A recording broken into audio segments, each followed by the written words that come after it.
Hey, what's going on, homies? It's your boy CGOD back again. That 2000 Honda Accord behind us. So today, definitely want to make it a little bit of a quicker one than the previous videos. So basically, gonna have to find a way to be able to jack the front of the car up so that I can drop the springs out and get her a little lower in the front. See what's going on with that. Probably gonna try to drive it on some wood or something, but as you can see, we are indeed laying subframe and the exhaust and everything else you can imagine. So, damn, look at that, man. It's like bozo style, like straight out of Japan type stuff. This side still needs a little finessing to get the bumper and stuff, but we're gonna get smaller tires eventually one day, you know what I mean? Like, comment, subscribe, make it happen faster. So I'm gonna get to it, try to jack up the front, all right? All right, so I was finally able to get it jacked up. I tried to drive it up on some wood, but it was just pushing the wood along and it wasn't really working. So I ended up like jacking up the side enough to where I could pick up the wheel and slide the wood under, and then I was able to get the jack on the tow hook, got it up enough, put it on these Honda OEM jack stands.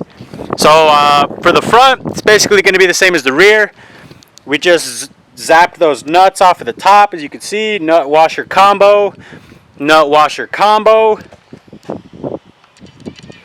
that should allow the springs to come down by themselves instead of trying to pop that with the whole assembly outside of the car, because it gets a little dangerous.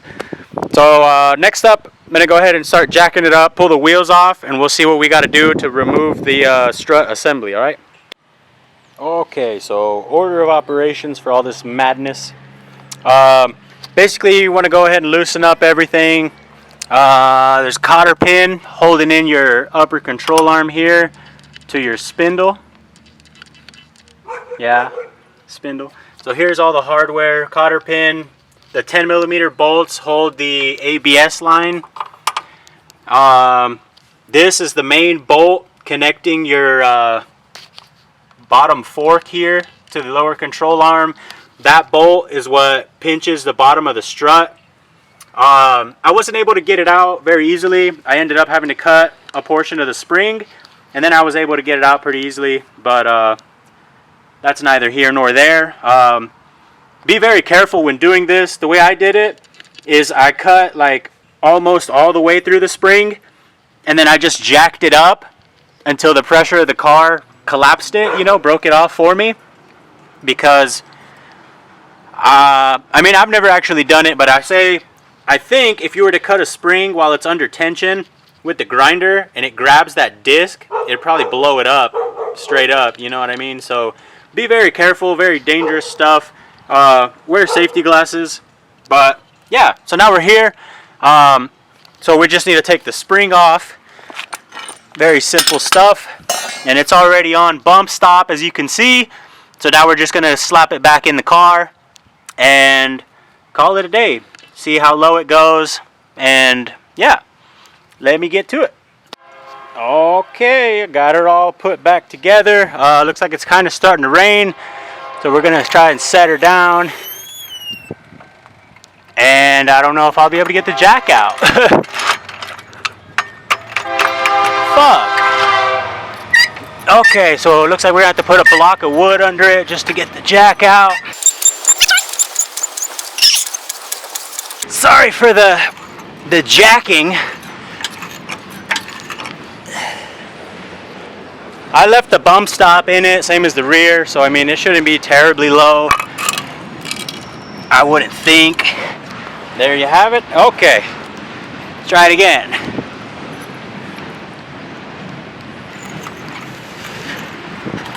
Kind of see how everything's clearing in here. Yeah, look, it's just collapsing that bump stop up in there. You guys can't really see it, but it is. Whew. Oh yeah. So that's cool looking, huh? Nice little spring removal on this beautiful Saturday. It's nice and cloudy. So we just got to do the other side now, and yeah. Then the rear, I don't know. Alright, so a little bit of status update. I went ahead and pulled the fender liner out from this side. I hit them with a quick hammer job on the fender, you know, rolling it. Hey, shut up, dude. And then other than that, while I was down here, I noticed something, right?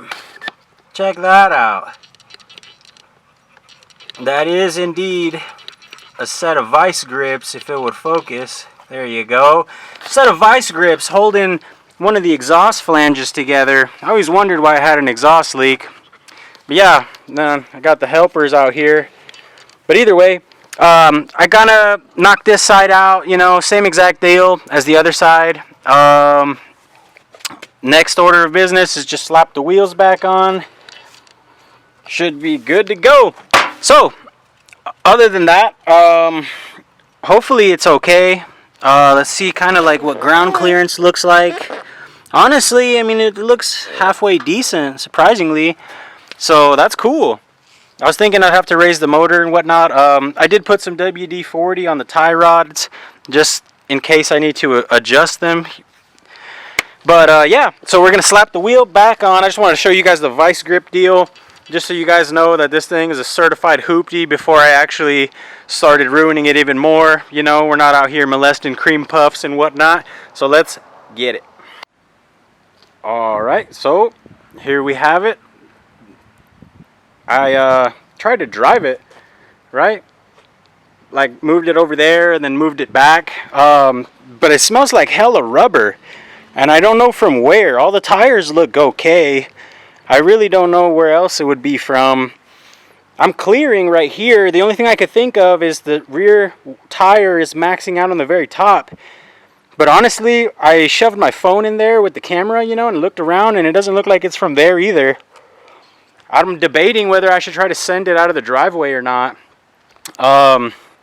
We did gain, you know, maybe like a 1/4 inch. So the subframe isn't 100% on the floor, as you could see. I mean, something's definitely on the floor. I don't know what it is, but damn. It looks very crazy though. The front, I mean, it went decently low. Not terrible, but decently low. Engine and transmission pans are pretty well off the floor, so that's not an issue. I really don't know, man. I kind of want to try to send it out, but at the same time, I'm kind of scared. If I get beached somewhere, I don't know who's going to help me. Maybe I'll put the jack up in here. Yeah, I'm going to throw the jack up in the back of this thing. And just in case we do get beached, I think I should be able to put it underneath the tow hook back here. So that's cool. Yeah, other than that, I shoved some little gloves in the bumper gaps right here just to keep it off.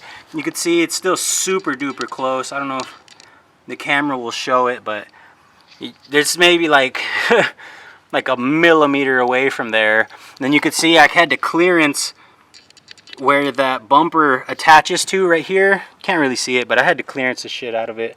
The tires were already cut up from the first time I tried to take it out. But there it is, you know.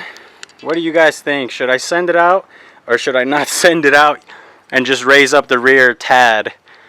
Because honestly, like, the rear looks stupid dumped. The front looks decently dumped, but I mean, we don't even have wheels or nothing up there. It's just the stock, so I don't know, man.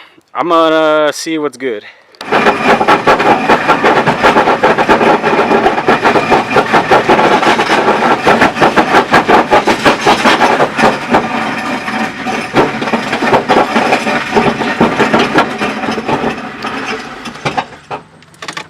Well, all right then. Let's see what the hell. So, I mean, we're rolling. It didn't get stuck. That's insane. I ain't gonna lie to you guys. I did shim it up a bit, and it appears as though this side went a tad bit more lower. I think I'm gonna have to do away with those rubber bump stops and probably just go full metal washers. In the front is definitely somewhat low. It's almost laying the mud flap. Let's see what it looks like underneath. Oh yeah, we got plenty of clearance. Yeah, we're good in the front. I swear whenever I came out of my driveway though, I absolutely laid the tow hook or something. But yeah, I raised the rear just a tad, but like I said, I think those bump stops are collapsing because it slammed back down. I put, you know, probably like an inch worth of washers, but it's still, you know, I don't know. Maybe the portion of the road that I was riding on was causing that. I'm gonna keep it rolling though, so yeah.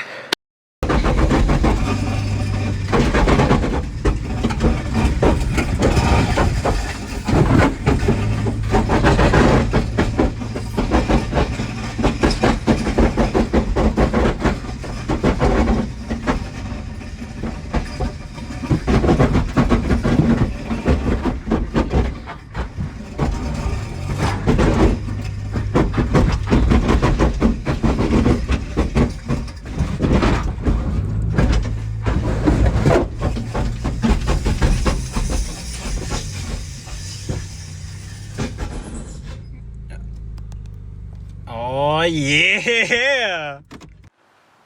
Alright boys, so I went ahead and took it around the block. You know what I mean?